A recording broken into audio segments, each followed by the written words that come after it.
کہ شبر ملعون کن خنجر لے کے میں حسین کا گلا چاہتے ہیں۔ سبحان اللہ۔ امام حسین علیہ السلام خیمے کو چاروں طرف سے اپنے چاہنے والوں کے ذریعے سے گھیرے ہوئے ہیں، کہیں ایسا نہ ہو کوئی نہیں چلا ہے۔ روایت میں ملتا ہے کہ جناب علی اکبر علیہ السلام اور مولا عباس بیمار امام جناب سید سجاد کے خیمے میں جاتے ہیں اور جانے کے بعد کہتے ہیں کہ اے بھیا سجاد بتائیں کہیں جنگ ہے، کہیں ایسا نہ ہو کہ ہم دوسرے کاموں میں مصروف رہ جائیں اور آقا حسین تخلیق ہو جائیں۔ امام سجاد علیہ السلام نے جنگ کا نقشہ تیار کیا، اس کے بعد ارشاد فرمایا، مولا عباس کہتے ہیں کہ اے سجاد، اے مولا سجاد ذرا یہ بتائیں کہ آپ نے نقشہ تیار کر لیا؟ امام نے کہا ہاں۔ اس کے بعد کہتے ہیں مولا مجھے بتائیں کہ نقشہ کیا ہے؟ جناب امام سید سجاد ابھی تب کی حالت میں نہیں ہے۔ امام سجاد فرماتے ہیں دیکھو صبح ہوتے ہی جیسے جنگ شروع ہوگی ویسے اے اکبر تم میمنہ میں چلے جانا، اے عباس تم میسرہ میں چلے جانا، میں قلب لشکر پہ رہوں گا۔ عزاداروں قلب لشکر جانتے کسے دیا جاتا ہے؟ قلب لشکر اس کو دیا جاتا ہے جو سب سے زیادہ شجاع ہوتا ہے۔ ہائے میرا مظلوم امام، کل کربلا کا میدان ہوگا، میرا امام اس کی حالت میں پڑا ہوگا اور امام نہیں ہوگا۔ عزاداروں یہ آواز جناب اونا محمد نے سنی۔ روایت بتاتی ہے جناب اونا محمد نے جیسے یہ آواز سنی ویسے آواز دی کہ اے بھیا یہ جنگ کی تیاریاں کر رہے ہیں، انہیں جنگ میں اور میدان میں جانے کی کیا ضرورت ہے؟ جب تک ہم علی کے بیٹے موجود ہیں تو ہمیں کیا ضرورت ہے جانے کی؟ عزاداروں امام مظلوم کربلا نے جیسے جملہ سنا، ایک مرتبہ امام مظلوم کربلا نے گلے سے لگا دیا اور آواز دی ہے میرے بھانجو تم ایسی باتیں نہ کرو، ابھی تمہارا ماموں زندہ ہے، ابھی حسین زندہ ہے۔ عزاداروں یہ وہی شب ہے کہ جس شب میں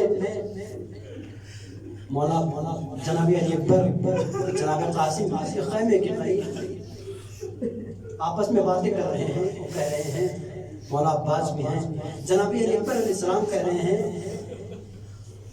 کہ اے مولا عباس کل جنگ کرنے کے لیے میں جاؤں گا۔ جناب علی اکبر سے کہتے ہیں کہ اے اکبر نہیں، کل جنگ کرنے میں جاؤں گا۔ جناب علی اکبر علیہ السلام نے غربت کا جملہ کہا کہ اے چچا عباس اگر آپ جائیں گے تو میرے بابا کی کمر ٹوٹ جائے گی۔ مولا عباس نے کہا کہ اے بیٹا اکبر اگر تم جاؤ گے تو میرے بھیا میرے آقا کی آنکھوں کی روشنی چلی جائے گی۔ عزاداروں روایت بتاتی ہے کہ یہ جملے جناب قاسم سلام اللہ علیہ کے کانوں میں جاتی ہے۔ جناب قاسم نے جیسے جملہ سنا ایک مرتبہ دوڑتے ہوئے قریب آ جاتے ہیں اور آنے کے بعد کہتے ہیں کہ اے بھیا اکبر، اے چچا عباس آپ نہ جائیں، میں چلا جاؤں گا، اس لیے کہ آپ کے جانے سے بابا کی آپ کے جانے سے چچا حسین کی مولا حسین آقا حسین کی آنکھوں کی بینائی جاتی ہے۔ ارے میں تو یتیم ہوں، میرے جانے سے کچھ نہ ہوگا۔ ایک مرتبہ امام مظلوم کربلا نے جناب قاسم کو گلے سے لگا لیا اور آواز دی اے بیٹا قاسم ایسی باتیں نہ کرو، اس لیے کہ جب میں کبھی اپنے بھیا کو دیکھنا چاہتا ہوں تو تیری زیارت کر لیا کرتا تھا۔ اے بیٹا قاسم تیرے جانے سے میرے بھیا کی نشانی چلی جائے گی۔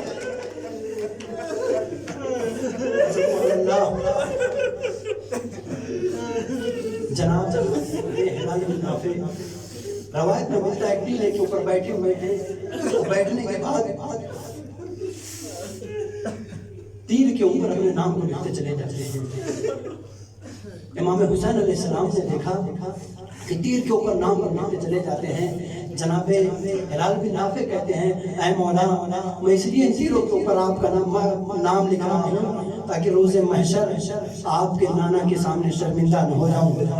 میں کہوں گا کہ وہی تیر ہے جن سے میں نے آپ کے نواسے کی مدد کی تھی۔ امام حسین علیہ السلام جناب ہلال بن نافع کو ایک مرتبہ لے کے چلتے ہیں، وہ کہتے ہیں ہلال آؤ تمہیں کربلا دکھاتے ہیں، ہلال آؤ تمہیں کربلا دکھاتے ہیں، اور لے جانے کے بعد کہتے ہیں اے ہلال دیکھو یہ وہ سرزمین ہے کہ جہاں پہ میرے عباس کا داہنا بازو قلم ہو جائے گا، یہ وہ مقام ہے جہاں پہ بایاں بازو قلم ہوگا، یہ وہ مقام ہے کہ جہاں پہ میرے بھیا عباس کو گرز لگے گا۔ اس کے بعد امام فرماتے ہیں کہ یہ وہ مقام ہے کہ جہاں پہ میرا نوجوان بیٹا علی اکبر ایڑیاں رگڑے گا، یہ وہ مقام ہے کہ جہاں پہ علی اکبر کے لاشے کو لے کے میں گرتا رہوں گا، کوئی میری مدد کرنے والا نہ ہوگا۔ ازادار روایت کے سننے ہیں۔ اس کے بعد امام حسین علیہ السلام کہتے ہیں یہ دیکھو یہاں پہ میرا آنا محمد شہید ہوگا، یہ وہ مقام ہے جہاں پہ میں علی اکبر کے لیے پانی مانگوں گا۔ روایت کے سننے ہیں۔ اس کے بعد ایک ایک جگہ دکھانے کے بعد لے جاتے ہیں، لے جانے کے بعد کہتے ہیں اے ہلال بن نافع دیکھو یہ وہ مقام ہے جہاں پہ آپ کا حسین غریب ہو جائے گا۔ ہاتھوں کو جوڑ کے کھڑے ہو جاتے ہیں اور کہتے ہیں اے مولا ذرا یہ بتا دے ہماری موجودگی میں آپ کو ایک ایسے غربت کا احساس۔ ازادارو امام فرماتے ہیں اے ہلال کل تم نہ ہوگے، کل تم نہ ہوگے، یہ وہی مقام ہے کہ جہاں پہ میں کبھی اپنے لاشے علی اکبر کے اپنے لال قاسم کے لاشے کو کبھی وہاں پہ اٹھاؤں گا، کبھی دوسرے ٹکڑے کو اٹھاؤں گا، کبھی تیسرے ٹکڑے کو اٹھاؤں گا، میں کبھی اس لاش کے ٹکڑے پہ جاؤں گا۔ ازادار روایت کے سننے ہیں جناب ہلال بن نافع غش کے عالم میں آ جاتے ہیں۔ غش کے عالم کے بعد جناب ہلال بن نافع امام مظلوم کربلا نے بیدار کیا، بیدار کرنے کے بعد کہا کہ ہلال دیکھو تم سب کے سب، اور اپنے تمام صحابہ کو بلایا، بلانے کے بعد آواز دی دیکھو تم سب کے سب واپس پلٹ جاؤ، تم سب کے سب واپس پلٹ جاؤ، تمہاری جنت کی ذمہ داری میں لیتا ہوں۔ حضرت روایت کے جملے ہیں کہ تمام صحابہ نے، تمام شہداء کربلا نے اپنی تلوار کو نیام سے نکال لیا اور اپنے گردن کے اوپر رکھ دیا اور آواز دی مولا اگر آپ جانے کی اجازت، آپ رہنے کی اجازت نہیں دیتے ہیں تو ہم اپنے سر کو تن سے جدا کر دیں گے، اپنے سر کو تن سے جدا کر دیں گے۔ روایت کہتی ہے کہ جناب مولا عباس وہی شب ہے کہ امام مظلوم کربلا نے جب دیکھا کہ کوئی جا نہیں رہا ہے تو نے ایک بہانہ دیا، کہا ہے ہلال بن نافع دیکھو میرا قاسم بیٹھا ہوا ہے، اس کو اپنے ساتھ لے کے چلے جاؤ۔ کسی سے کہا علی اکبر بیٹھا ہوا ہے، اسے لے کے چلے جاؤ۔ کسی سے کہا انو محمد ہے، ان کے بہانے سے چلے جاؤ۔ اور جانے کے بعد سب سے کہنا کہ میں نے علی اکبر کو بچایا ہے، میں نے قاسم کو بچایا ہے، میں نے حسین کے جوان بیٹے علی اکبر کو بچایا ہے، لیکن ازاداروں کوئی جانے والا نہیں ہے۔ میں کہوں گا اے مولا و آقا ابھی تو آپ صحابے سے کہہ رہے واپس چلے جائیے، لیکن اس وقت کیا کیجئے گا کہ جب کربلا کا میدان ہوگا اور کوئی بچانے والا نہ ہوگا، حل بنا سری انصرنا کی آواز ہوگی، قد قتل الحسین و کربلا کی آواز ہوگی، ایک ضعیف ماں ہوگی تو آپ